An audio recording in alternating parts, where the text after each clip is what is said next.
Marco എന്ന super hit സിനിമയ്ക്ക് ശേഷം ക്യൂബ്സ് എന്റർടൈൻമെന്റിന്റെ ബാനറിൽ ഷെരീഫ് മുഹമ്മദ് നിർമ്മിക്കുന്ന രണ്ടാമത്തെ ചിത്രമാണ് കാട്ടാളൻ.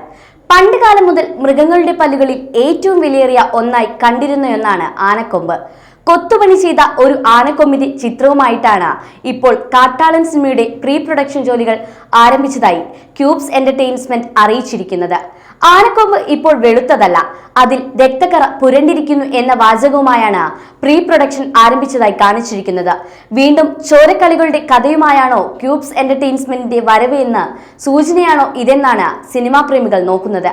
കാട്ടാളൻ എന്ന് പേരിട്ടിരിക്കുന്ന ചിത്രത്തിൽ ആന്റണി പെപ്പയാണ് പ്രധാന വേഷത്തിലെത്തുന്നത്. കത്തിയാളുന്ന അഗ്നിക്ക് മുമ്പിൽ പെപ്പെ നിൽക്കുന്ന ഒരു പോസ്റ്റർ സിനിമയുടേതായി മുമ്പ് പുറത്തു വന്നിരുന്നു. നവാഗതനായ പോൾ ജോർജിന്റെ സംവിധാനത്തിൽ വരുന്ന ചിത്രം നിർമ്മിക്കുന്നത് ഷെരീഫ് മുഹമ്മദ് ആണ്. പ്രൊഡക്ഷൻ ക്വാളിറ്റിയും സാങ്കേതിക മികവും നൽകിക്കൊണ്ട് മാർക്കോ പോലെയോ അതിനേക്കാൾ ഉയരത്തിലോ ഇനിയും വിജയങ്ങൾ കൊയ്തെടുക്കാനുള്ള തയ്യാറെടുപ്പിലാണ് ക്യൂബ്സ് എന്റർടൈൻമെന്റ്.